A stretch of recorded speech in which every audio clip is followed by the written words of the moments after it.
We're in Greece. No one shows up for a loser's party, my aunt texted. My brother added, "You're a joke. We used your $30,000 vacation fund." Haha. I stood alone in the private hall I had booked for my graduation party. I whispered, "Then you'll love what comes next." That night I froze his $84,000 business loan, blocked every joint account, and revoked access to all cards. I stood alone in the lavish private hall, staring at the elegantly decorated tables, each one perfectly set with fine china crystal glasses and satin napkins folded like tiny swans. The chandelier above me sparkled brightly, casting its glow across the empty room that was meant to celebrate my graduation. My heart pounded, not from excitement, but from humiliation. The only sound was the faint hum of the air conditioning and the echo of my own shell breathing. The guest list had been sent out months ago.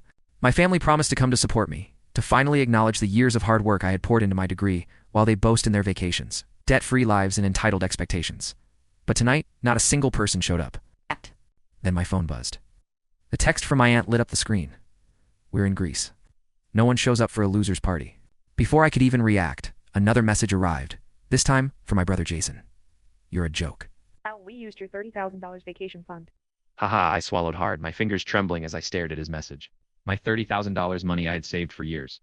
Cutting corners, sacrificing vacations, skipping birthdays for myself, and driving a beat-up car. It's all gone. Used for their Greek escapade while I stood abandoned on one of the most important nights of my life. I whispered into the emptiness of the hall, my voice steady but cold. Then you'll love what comes next. My fingers moved swiftly across my phone screen. Within minutes, I logged into our joint family business accounts. Jason's smug laughter echoed in my mind as I froze his $84,000. My pulse. Load. Calm washed over me as I revoked their access to every shared account. No more joint credit cards, no more emergency transfers, no more free rides. I wasn't their safety net anymore. Tonight was the last time they treated me like a fool. The thing is, this didn't start last night. It didn't start with my brother stealing my vacation fund or my aunt mocking me from Greece. No. They had been building to this for years. I was the responsible one, always. When Dad's business collapsed 5 years ago, who bailed them out? Me. When my brother Jason needed time to build his startup, who covered his rent, car payments, and even his groceries? Me. When my aunt lost half her savings in some MLM scam she swore was legitimate, guess who wired her $15,000 to keep the family afloat?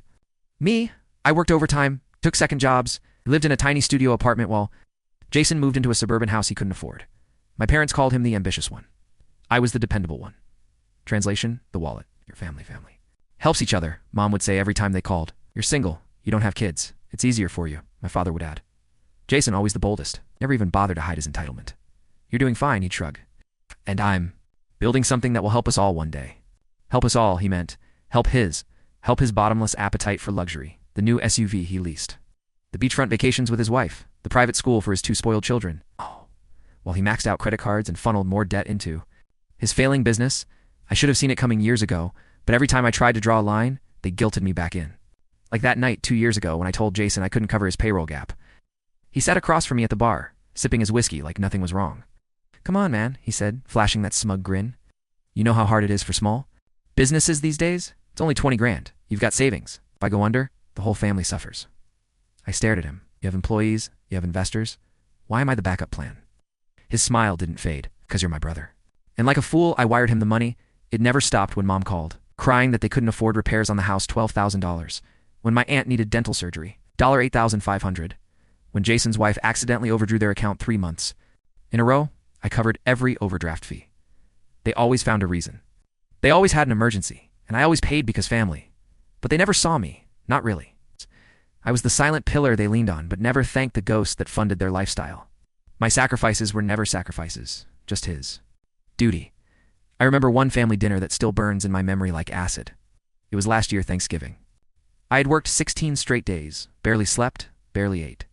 Just trying to make enough for the next wave of family emergencies. At dinner, as I quietly cut my turkey, Jason laughed loudly and said, "You know, Mark's actually lucky. No wife, no kids. No responsibilities. He can afford to play hero." The table erupted in laughter. My mother nodded in agreement. My father chuckled. I sat there, frozen. They saw my entire existence as disposable. My hard work was a joke to them. And now, they'd stolen my $30,000 vacation fund. Money I'd saved for nearly a decade for the one trip I wanted to take before my next promotion. And used it for their Instagram-worthy Greek adventure. I could still see my aunt's text flashing. In my mind, like neon signs, no one shows up for a loser's party. And Jason, you're a joke. We used her $30,000 vacation fund. Aha. They laughed while I stood alone on what was supposed to be my night. Their betrayal wasn't spontaneous. It was the culmination of years of contempt. They never loved me. They loved my wallet. But what none of them expected was that I finally had enough. That night, as I watched the empty ballroom, I felt something inside me snap. Not break, not shatter. Snap. Cold, precise, focused.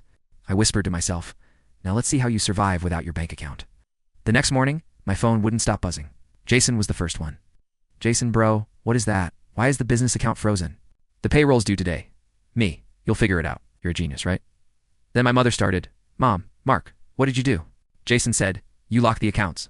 That's the family business. You're going to ruin everything. Me, you mean the business? I personally bailed out 3 times, the one funded by my savings. No, I'm just done feeding, and I'm done being used. Panic spread like wildfire. My father called my aunt, texted Jason's wife, even sent me voice messages filled with fake sobs and accusations. By noon, Jason showed up at my apartment uninvited, unannounced, and completely unhinged. I opened the door to see him standing there. Part 2, face red, fist clenched. You think this is funny? Barked, stepping inside like he owned the place. You froze my company.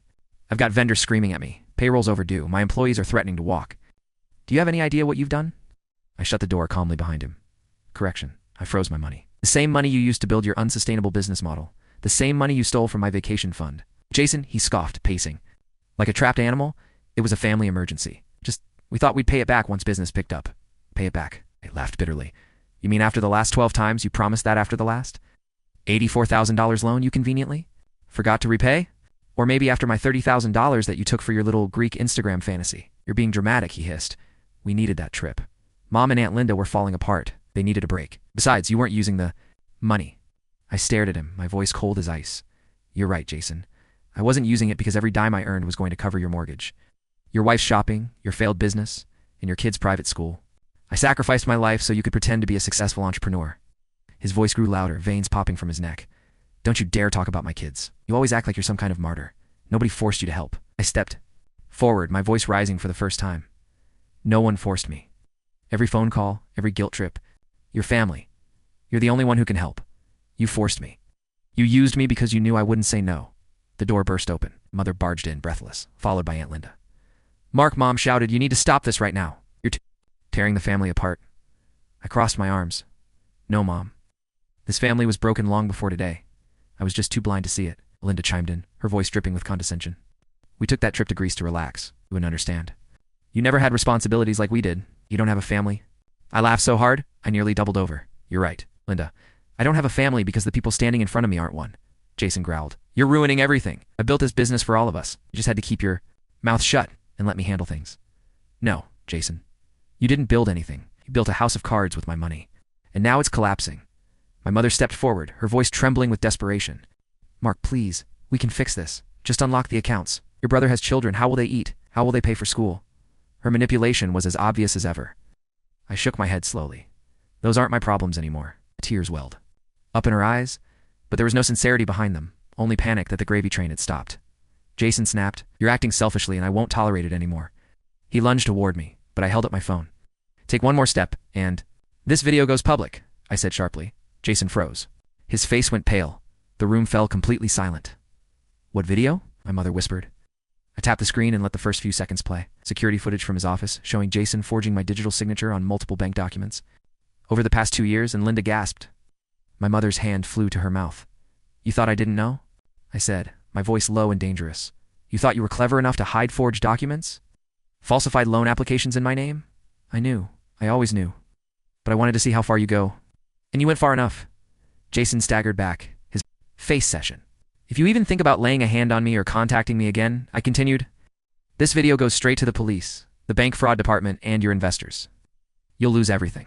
Your business, your house, your fake reputation. My mother collapsed into a chair, sobbing, now real tears. This time, not for me, but for the empire crumbling around her. Mark, please don't do this, she whimpered. I didn't do this, I whispered. Back. You did. Jason stood frozen, mouth quivering, looking like a trapped animal with nowhere to run. This ends today, I said calmly. I'm cutting you all off. No more bailouts, no more loans, no more rescues. You've used me for long enough. Now you can face the world on your own. I turned, grabbed my jacket, and walked toward the door. And one last thing I added, turning back for a final glance. You called me a loser. You mocked me for years. The truth is, you were never laughing at me. You were terrified of what would happen when I finally stopped playing the fool. and then I walked out, slamming the door behind me.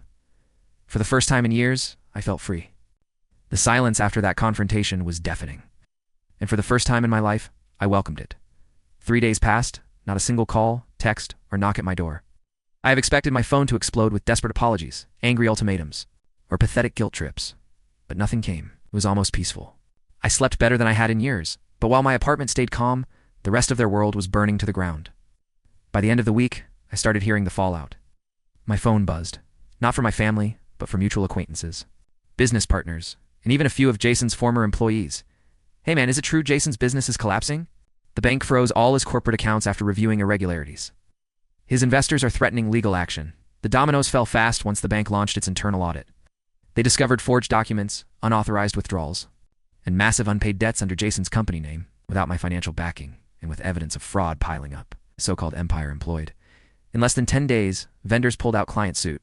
His main investor, who had already pumped in 6 figures, filed criminal charges for fraud and breach of contract. Jason's business license was suspended pending investigation. I heard that his office was emptied overnight. Employees stormed out. After weeks of unpaid salaries, several vendors filed liens against his property. He went from being the successful entrepreneur to toxic waste nobody wanted to touch.